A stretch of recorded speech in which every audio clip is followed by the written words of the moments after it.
The topics and opinions expressed on the following show are solely those of the hosts and their guests and not those of W4WN Radio, its employees, or affiliates. We make no recommendations or endorsements for radio show programs, services, or products mentioned on air or on our web. No liability, explicit or implied, shall be extended to W4WN Radio, its employees, or affiliates. Any questions or comments should be directed to those show hosts. Thank you for choosing W4WN Radio.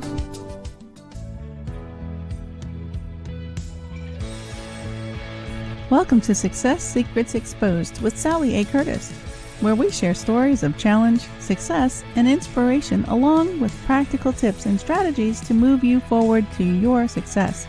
And now, here's your host, Sally A. Curtis.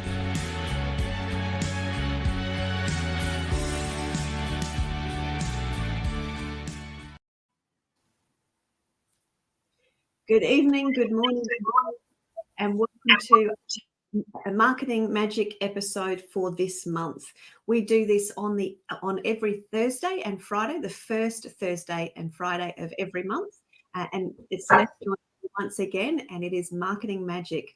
Today we're going to be talking about tools and tips to increase your profitability. Super excited to have you join me again, Celeste. Thank you. Thank you. I am always excited about Marketing Magic because I think it's topics that anyone who's doing business out there need to hear a little bit about, isn't it? Absolutely. So I'll just introduce myself for those that don't know me. I'm a marketing and business development strategist for speakers, coaches, and consultants. And I specialize in content repurposing and LinkedIn lead generation. And it's my role to help you amplify your voice, your message, and your impact. And Celeste is a fellow marketing strategist. So please introduce yourself for those that don't know you yet, Celeste. Yeah, so I'm Celeste and I'm the founder of Lustosa Marketing. And like my friend Sally, I'm a marketing strategy, but we specialize in service providers and implementation of a marketing strategy. So we take the load of your day-to-day marketing and we help you with that as well. Fantastic. So let's dive in, because we were just saying just before the show that we actually have lots of things to cover today as it relates to tools and tips. So we're going to start with tips first. And one of the great tips that Celeste came through with was being honest in your sales copy. So I'm going to get you to explore the being honest in that. And then I want to talk about bringing in the personality of the person into the sales copy so it's not too boring beige. So can I ask you to kick off, please? Yeah, so I think one of the things that customers really get annoyed with, which will ultimately impact your sale increase and the growth of your business, is the over-promising.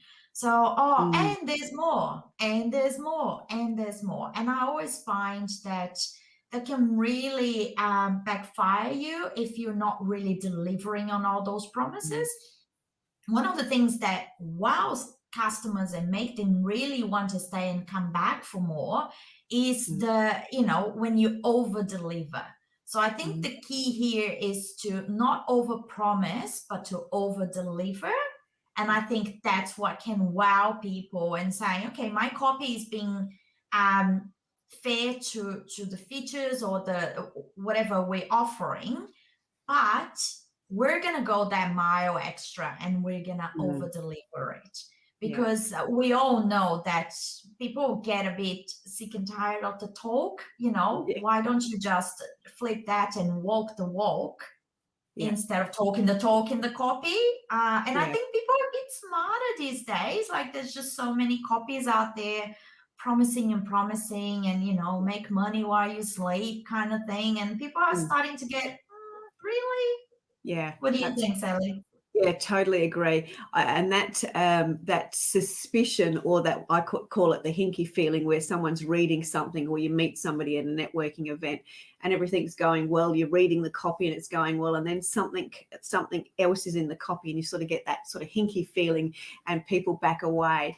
I think that's why it's very important, as you said, to have the copy as honest as possible, also making sure you over deliver and certainly adding your personality in there. One of the things as it relates to copy and being the honest and true, authentic you is making sure that the personality comes through and shines through in your copy or your LinkedIn profile writing, for example. If people read it and don't feel or get the sense of you, then they're not going to engage. So it's about bringing in that personality and I the think words that you use. we spoke about the brand personality and identity in the last show. So if you guys could watch that last show again, I think that's a good segue as well. So that brand personality needs to be in your sale, needs to show the customer who you truly are as a business, right? Yeah, absolutely. Excellent. And one of the other things that you talked about and we've discussed at length is showing off customer testimonials and sort of really digging in and demonstrating, showing off your credibility to help build trust. So do you want to explore that? And then I'll explore it from a content repurposing perspective as well.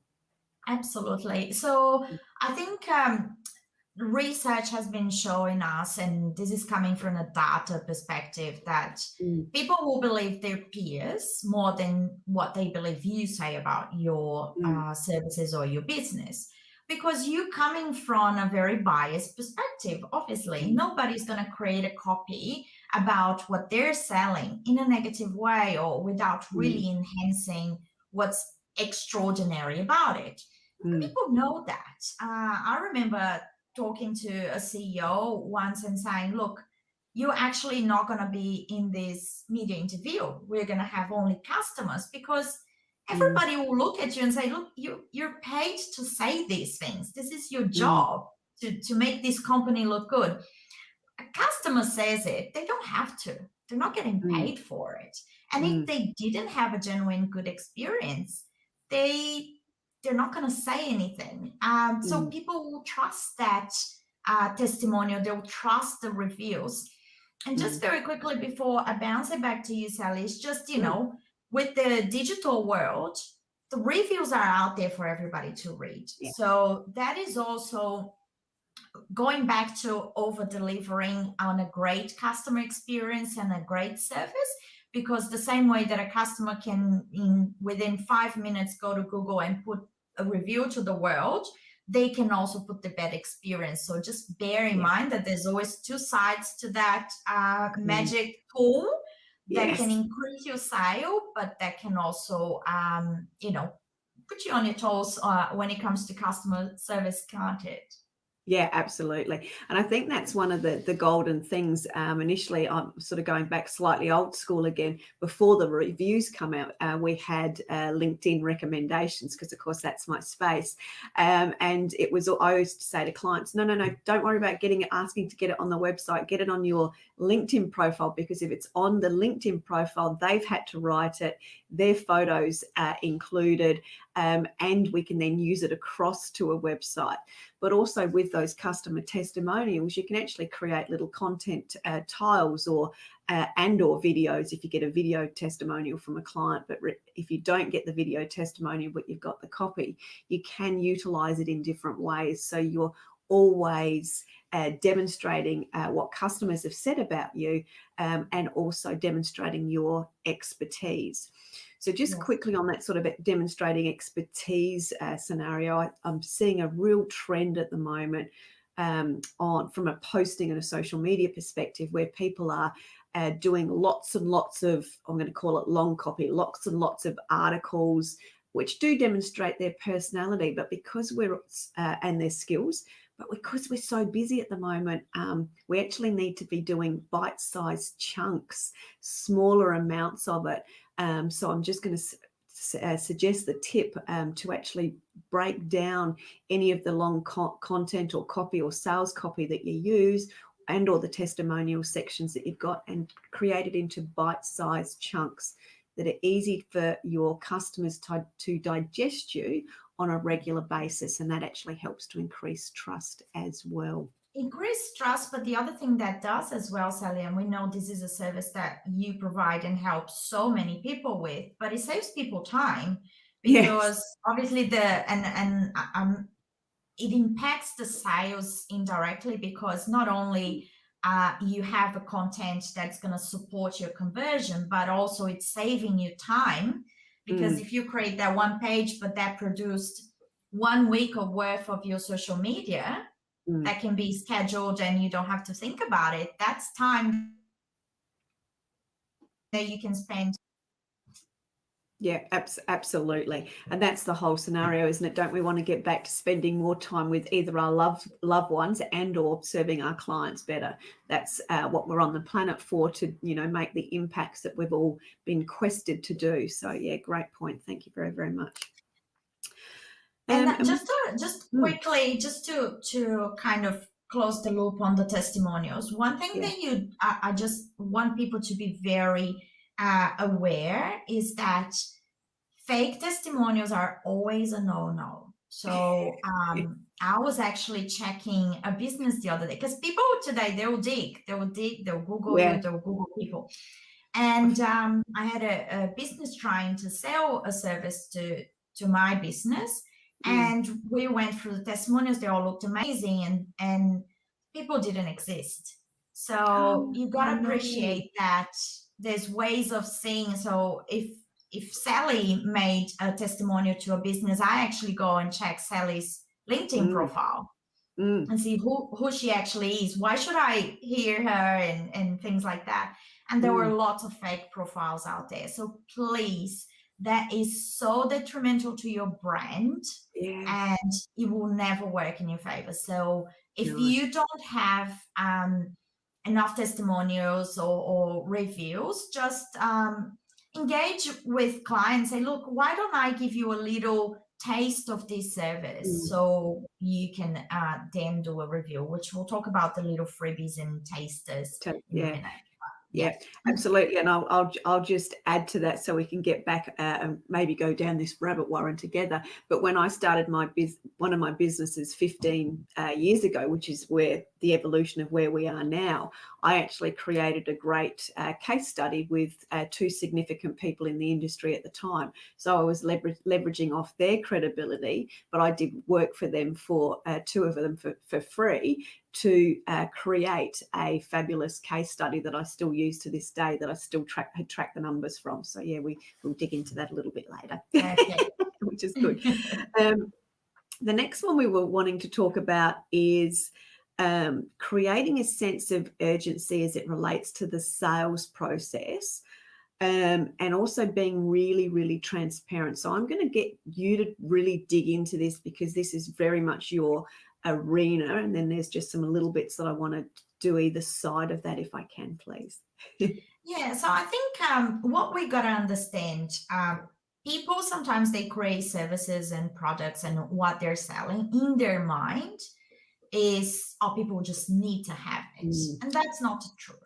So creating a sense of urgency with promotion. So that's when, you have specific marketing campaigns, and that's when you have the seasonal campaigns. So, an Easter promote. So now we're around Easter time. So you might have an Easter special offer, or a Valentine's. And that's why Christmas is such a great time to create special offers and urgency, because there's that specific day you got to buy before the 24th to be able to give that as a gift.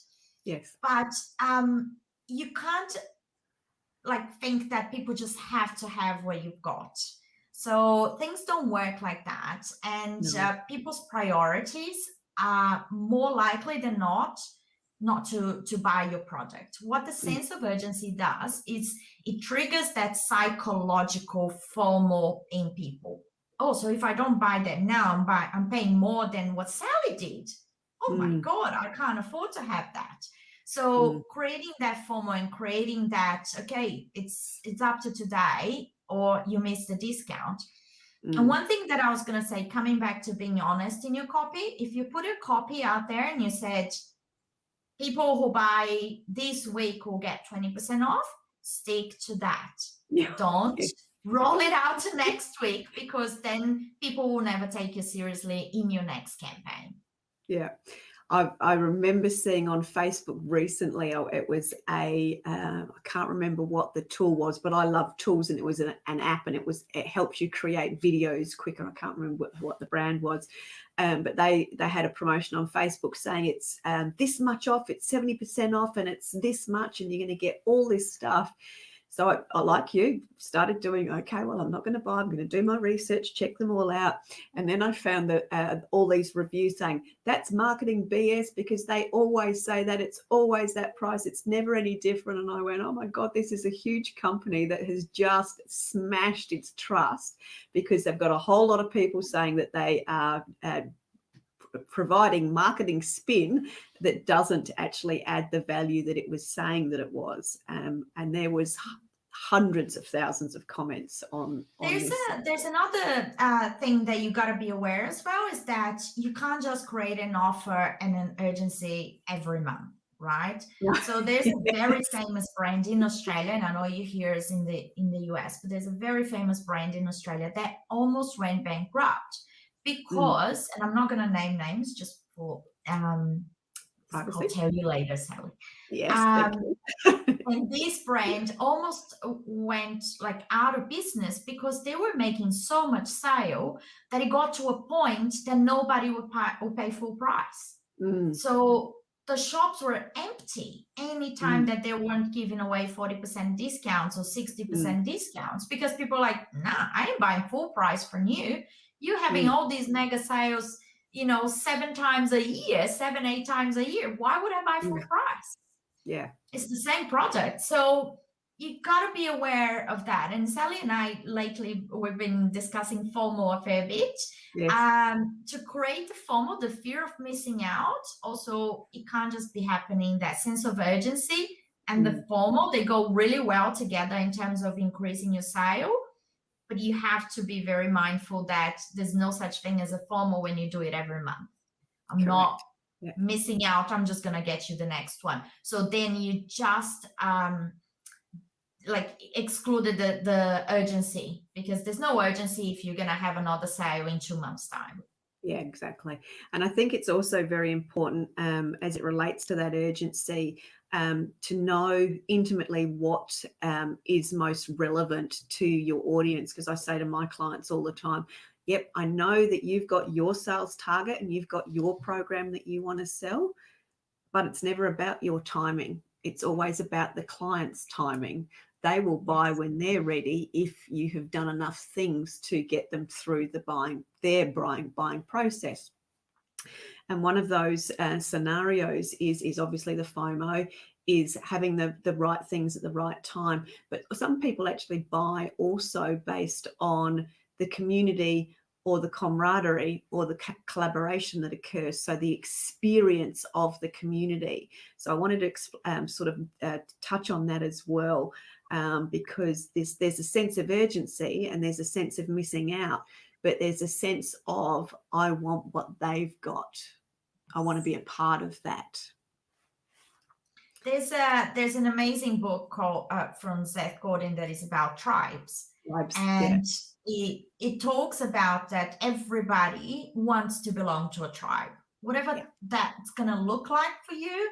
But we as human beings, we need to identify ourselves with a certain tribe to, be part of that community and be part of so this is absolutely right. And that's when you market certain things, like when you're talking about the teenagers, for example, and we've all been there. When someone has a certain pair of sneakers, that's the sneakers you got to have, because everybody in the school has it.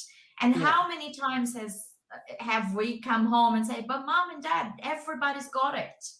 I can't be the one kid that doesn't have it. So that happens to all of us. That happens in the corporate world. Everybody's got certain laptops or certain technology. Businesses, everybody's got this solution or that solution. You're absolutely right. But it's understanding the tribe that your brand services. So I think that's key there. Excellent. I think that leads on perfectly to the conversation around offering fewer choices, which was your wording, And then I've got the be easy to understand, be easy to buy. So let's talk about that for a minute. Yeah, so I think one of the things, the psychology behind the buying process is more complex than people actually give it credit for, right? Yeah. So your brain to actually thinking, okay, there's a financial exchange here. The wants versus the needs. I know I need food for my table, but do I need this top? Do I need this? That, and I think offering less things and those things that go straight to what the solution that I'm seeking is for, I think it just helps the sales process a lot. Having like, I remember talking to a client the other day and just like, there was just too many options. And it got the customer confused. It gets you like, oh, okay, but there's this color, there's that feature, there's, I don't know. Confusion leads to no sales. So the more clarity I have, okay, this is the pen I need. This is what you're selling. This is the price point that I think it's fair. Done. So putting 20 other pens that look exactly the same, but there's a slight, difference here and there. I don't think it accelerates the sales process at all. No. What are your views? Yeah, totally. And I remember somebody talking to me, and I love the pen analogy, but just have a look when you go down the toothpaste aisle at all of the different toothpastes. And I was talking to a marketing manager, reading a marketing manager's insights as it related, because they came out with a silver box and a gold box on top of all of their other colored boxes that they had. And ultimately, the toothpaste is exactly the same in a silver box as it was in the gold box. It's just that some people like silver and some people like gold, which is why they had it. But when you look at the toothpaste aisle, there is so many choices. And when I'm working with speakers, coaches and consultants as they're coming up in the beginning stages, they go, oh, but I can speak on this, I can speak on that, I can speak on this, I can speak on this. And it's like, okay, yep, and I can sell this program and this program, and I can do this workshop and this workshop and this workshop. And it's like too many choices. We need to make it, yes, you do provide all of those, but what's the underlying essence? What's the underlying change or transformation that you're creating? And let's work out how we can tell that story or that narrative, because if we've got the one narrative to start with, it makes it easy to buy, especially when I'm working with clients, as you do, when we're starting with ground roots and we're having to grow organically to fund the marketing and those sorts of things as well. I say to clients, start with one thing. Doesn't mean you're married to that one thing forever. But it does give you a very good place to start, so people can understand what it is that you provide, and that you makes it easy for them to buy you because they understand you. The other thing that this excessive amount of choices does is that then it makes the sales process become about price, which is not where you want to be. So if I have 20. And that happens, just think of yourself going to the supermarket for your grocery and there's 35 toothpaste. Then what that does to me is that, okay, I'll go for the cheapest, because at the end of the day, they're all the same. Yeah. And then I'll go whatever is on special. And then price always going to beat the sale process, which then is not good for the little guys, because obviously the big players can always have a price that's lower than yours. In products in the aisles, because they can afford to. So just think of that. So less choices, but just really understand what your target market really needs, and make sure that that's what's in the bottle. Yep, and also that's what the copy says in their language, etc. So it's easy to understand in their terms, not using your fancy words. I think we all get caught up when we first start our business being very, very clever, using very fancy words, but we need to bring it back to everyday words that the client can understand. So that's certainly how to make yourself very, very easy to buy. Now, one of the other areas that I know we're going to go down a tangent and a rabbit warren with this one, so which is exciting, and that's the freebies and the free trials or the free offers. So let me ask you to start on that, and then we'll come back and wrap it up together.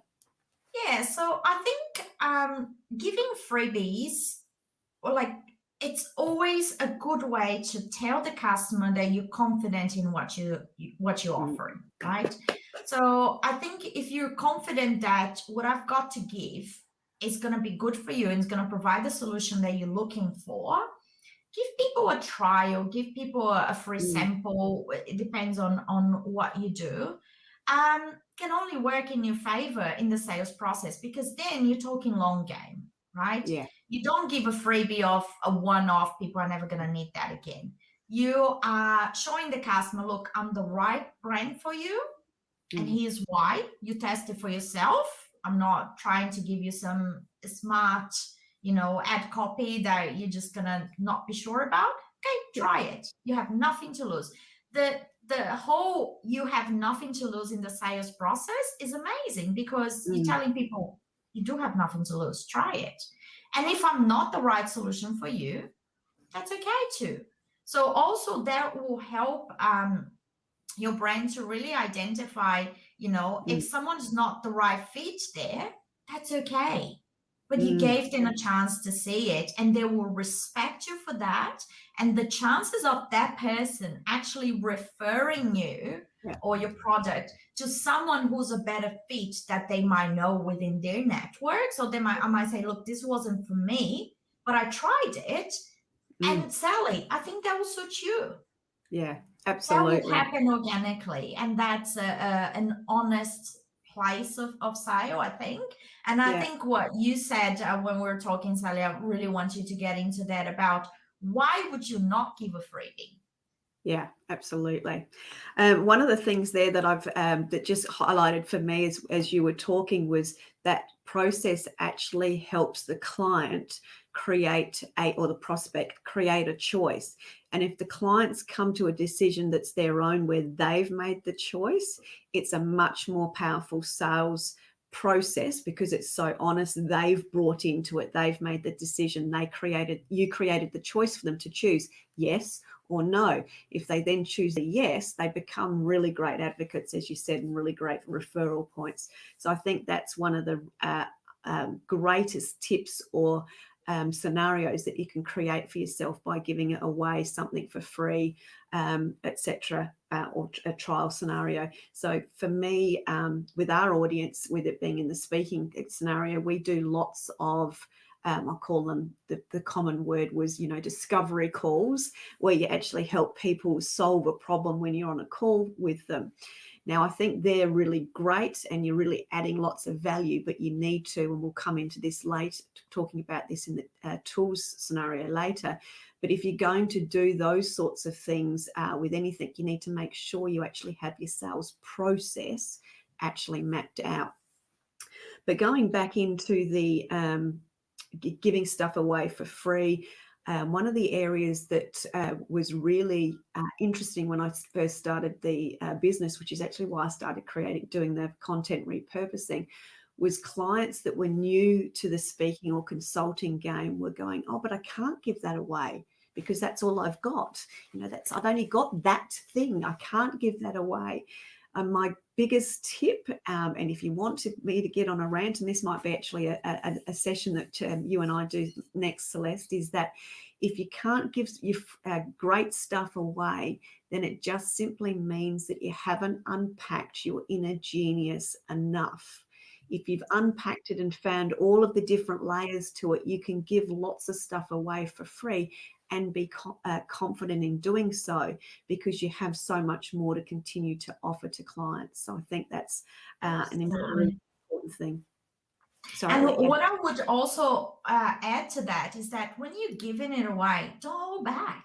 Especially, I think for in your case, or for my case, sometimes that can be just a product. So then a product is a product. But when you're trying to show someone what you've got. Don't hold back. Don't say, no, I'm doing the discovery call, but I'll just tell them this much. I'm not going to give my whole self, because then they won't need me. Because that's what happens is the complete opposite. The more you give, and the more you show your true self, and everything you've got to offer, the more of you they're going to want. Because holding back, oh no, I'm not going to tell them my good ideas. Otherwise they won't need me, or I won't share my views on that because they haven't paid me for it, is a mindset that does not accommodate growth at all. Yeah. And that's, a great acknowledgement. So it's creating that scarcity mindset, and that is not, as you said, helpful when you're trying to grow. So it's having that service, that abundance mindset, the providing massive value, over delivering, to demonstrate how somebody can work with you and how you can actually help them move forward. I think that's so very, very key in making that sales process enjoyable for you, because don't we love actually helping people and being of service? And one of the common things is people go, oh, I don't like sales. Well, if you gave and felt like you were adding value in a service, you completely change the way the sales process feels to you, and then obviously to your customer as well. Yeah, absolutely. Agree. Excellent. So should we dive into some of the tools and things now as well, and provide some tips as we go along? Now, one of my ongoing rants is you must know your numbers, but I'm going to back it off a little bit. Can we talk about some of the automation, automation tools and reports? And I'll ask you to do more of kick this off, because you do a lot more in this arena than I do. I just tend to work with the reports from e-newsers and those sorts of things. So can you expand on some of the areas that would be helpful for the audience that you utilize? Yeah, sure. I think we're just so lucky with the way we can do business today, in terms of the way you can market yourself and how much easier it is to know your numbers. Right. So when you're in the digital world, everything can be mapped out. You can tell how long someone stayed on your website, which pages they browsed, what kind of pages are grabbing people's attentions, which can relate to a service people are actually needing. And there's a lot of intelligence that can be taken out of these automations, which are not today, they're just day-to-day marketing stuff. Your Facebook analytics, your Instagram analytics, your Google analytics, they're just, if you have a website, trust me, your Google Analytics is there. You just got to look at it and decipher where, like, it's already there. Trust me, you're not paying extra for it. You don't need, but you need to go back. So when I go to my customers and I'm like, okay, so what are your numbers? So what do we need to work on? And they've never been to Google Analytics. They don't know which page of the website is actually ranking better than others, or what services are actually getting people's attentions. And that information is all there. So we even created like this new service, because I've noticed over and over again that people are just like, oh, I just need a new website or a new, and I'm like, do you, let's go look at your numbers. And then when we started creating a new service, which is an audit. So we give them a marketing audit. Actually, your website's working, but this service, nobody wants it, because they just don't go there. But this service is what you should be focusing on in your sales process. So it kind of, everything kind of comes together nicely. But it's just, when you don't look at your numbers, you're making decisions based on what you think. And it's not about what you think, it's about what people want from you and what they need. And it's about what the customer thinks about your copy and your website. So I think not acknowledging numbers is a very selfish way to do business, because then you're just like, I think this should be like this or like that. I think this works, and it doesn't. Just look at your numbers. They're there. They are there. Yeah, and the magic, let me repeat that word, the magic is in the numbers. You just have to go and look at them. And as Celeste says, most people don't. But if I challenged you to look at them once a week, once a month, and get into that habit of that, and if you need a Sally nag, the habit is created by putting a note in your calendar that repeats and reminds you to look at it.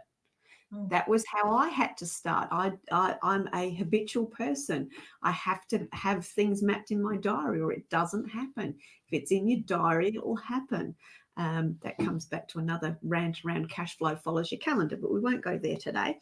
But I think it's really, really important to actually look at the data. And from my perspective, I do a lot of work with clients as it relates to e-newsletters and demonstrating their inner genius within their newsletters and adding value, as well as the promotional boxes down the bottom of a newsletter. It surprises me the number of people that have never looked at one of their reports. And I remember going into the back end of an e-newsletter report with a client and said, look at these top 10 people that are opening your newsletter, that have opened your newsletter consistently for the last 6 weeks or 6 months, whatever the case may be. Have you had a conversation with those people? Oh, no. Oh, okay. And look, that person there is consistently sharing your e-newsletter with other people. Look, that person's got 20, times that they viewed it. Trust me, if you would actually look at the back end of your e-news reports, you have at least 10 sales ready, sitting there waiting for you. You just need to acknowledge the person that's fallen in love with you, that just needs a little nudge and maybe just wants to have a cup of coffee with you, even if it's a virtual coffee or a discovery call, because they're ready to buy.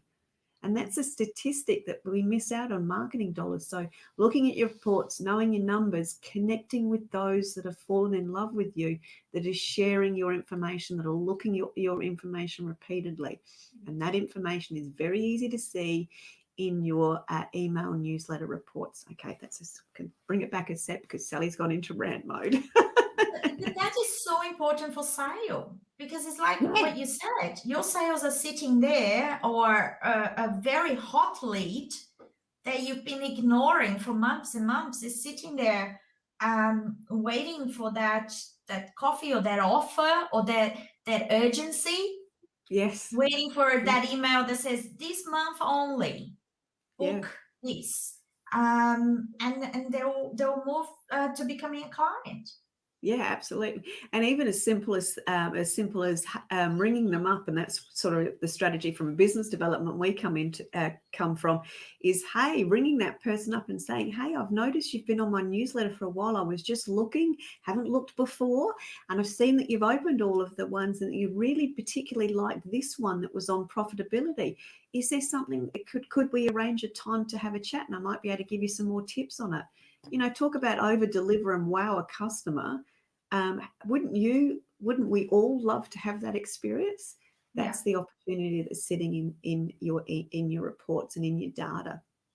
Yes. Beautiful. So the next one we were going to talk about it is winging it, and how winging it is bad for business. And I've been totally guilty of winging it for a very long time, and in lots of cases, but certainly love now systemization and automations that help that process and helps create the ability to scale. Some of the areas from a wing it perspective is people try to create content all the time on the fly. Whereas if they were capturing ideas and their rants, like we all know that Sally has rants, but you've got tools like Memo Mailer, which is a recording device where you can capture your ideas while you're on the run, or good old Post-it notes, but catch ideas on the run so you can then sequence them and schedule them into social media. But would be one of my greatest tips, is because people don't capture them, therefore they can't then get them transcribed and create them into content in an easy manner. What are some of the tips or tools that you use to help non-winging it in business? I think I'm big on plans, and I'm big on sticking to a plan, because I think a plan is created taking into consideration all this data that we spoke about, research and really focusing on the customer, the reader, the audience. And I think people have this idea that just because I had this idea for a content, or I saw the sunset and I took a photo right now, that needs to be posted right now. Yeah. And it doesn't. There's time for live things and live events and reels that can go like on the fly. But these are not as strategic. And here we're talking about business growth, sales, revenue, return of investment, all of that. So when I talk to my customers, I say, they're like, oh, I know, but creating social media posts is easy. Well, not really. It is easy. From a personal perspective, as a mom, I can put 50 photos of my cute little 5-year-old and I get 1 million likes from family and friends. Yeah. From business, there needs to be strategy, a balance, because the other thing, your social media should lead people to like consistently to a message that links back to the brand, that links back to what you service, that links back to who you are in the market. And I think more often than not, people have this urgency, oh, I'm doing this job. You told me to post about my clients. Yeah, but not every day. Not like, this, services like, cleaning something or plumber, like I'm on the job, I'll take a photo and there's like this dirty plumbing thing that they're cleaning. I'm like, no. But it's my job. That's what I do. No. There's a narrative that needs to get behind it. There's the statics that needs to go behind it. And that's the sales psychology that marketers know a trick or two about it. Yeah, they need to get in that thing. So I'm a big like stick to your plan, and that's why I don't do long plans. I don't do like even year ones. Yeah. If you can do like 3-month plans, because then you can accommodate things quicker. But I don't understand this. Oh, this happened right now, I need to post it. Or I understand. I think that's so important, and that 90-day run really does help create the clear strategy and, more importantly, the narrative. And that for the work that we both do, and the work that I do when I'm working with clients, going, okay, what are we selling for the next 90 days? Yeah. What updates do we need to do to your LinkedIn profile based on the next 90 days? What's the narrative? What are the customers' pain points? What conversations and questions do we need to ask in our sales process that are comfortable for you, but actually also help the customer get to the end result that they're looking for? So it all comes down to that strategy, the narrative, the conversation, the plan. And then going back after your 90 days, you go back to your numbers.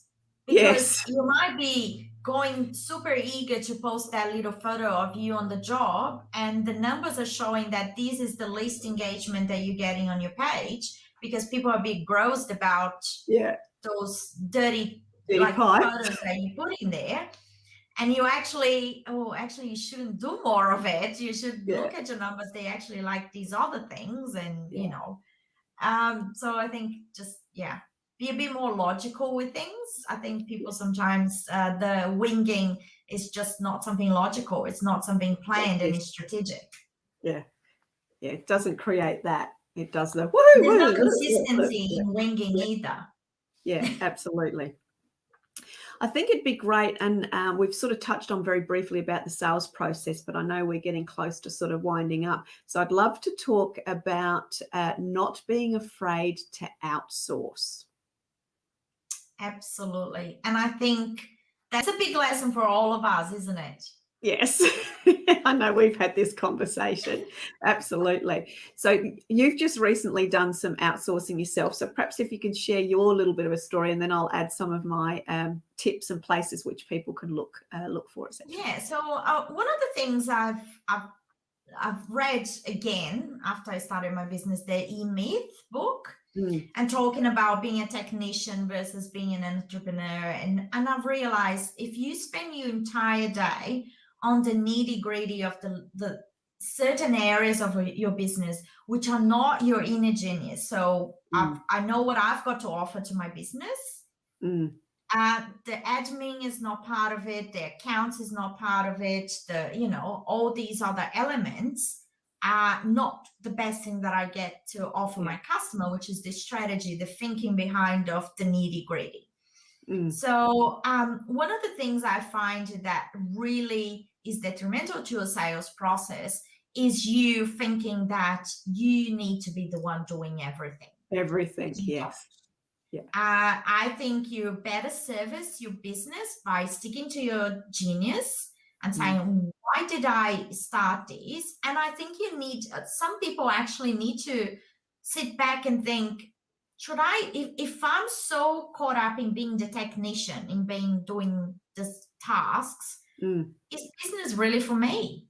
Maybe I need to be someone's employee. And that's okay too. And I think there's lots of people who start their own business to then find out, actually, I'm better off working for someone else because I don't like this project management part of a business. And outsourcing is the best thing you can do to grow your business. I've done it. I'm sure Sally's done it. And I think the minute you do it and you take off all these tasks from your shoulder, you get to focus on what you do best. You get to focus on growing. And that's magic. I'm going to say absolutely key for growth, but also key for enjoyment level and giving yourself back to your family.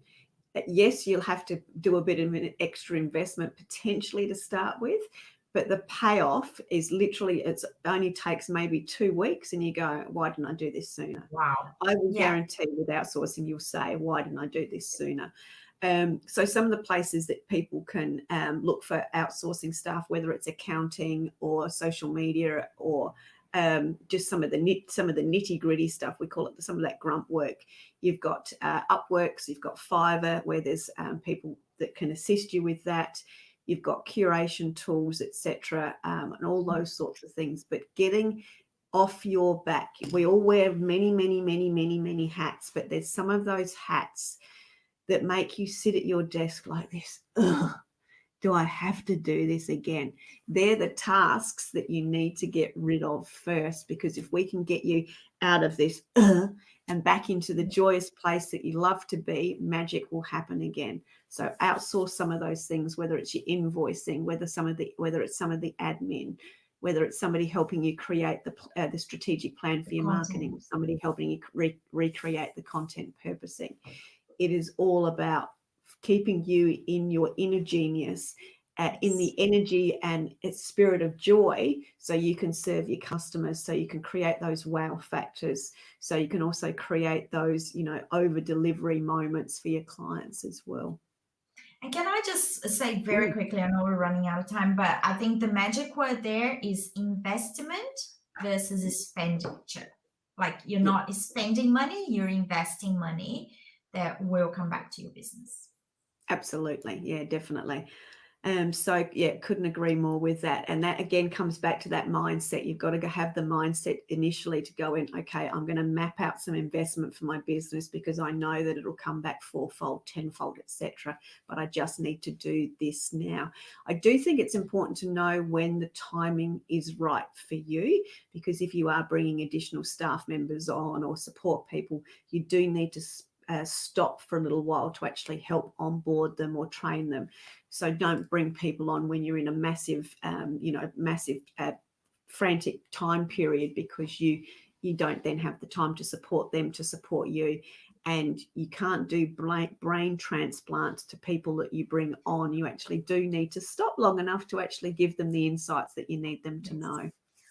And have systems in place that allows them to continue doing the work well. Exactly. So beautiful. As part of wrapping up, we will need to do that now. Thank you very, very much for joining me again for our very special Marketing Magic episodes. Thank you, Celeste. Next month, we will be back again on the first Thursday or first Friday of the month, and we're going to be talking about profitability and customer service. So we're going to be digging into some more of these elements next month as well. And next week, I've got a very, very special guest with a very special story. We met on LinkedIn, and I just went, wow, I love what this guy stands for. I love the story.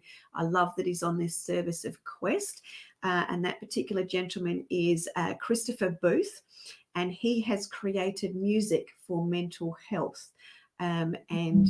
When you meet him, you will understand why I'm so excited. And then when you hear his music, which you'll have the opportunity to do, you'll understand why he's on the quest that he is.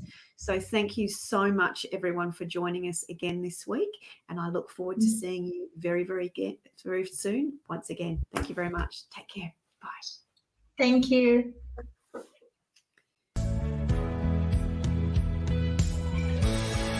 That's it for this week's episode. Thank you so much for joining us. I trust you got some inspirational tips to move you forward. See you next Thursday at 7 p.m. Eastern for more Success Secrets Exposed.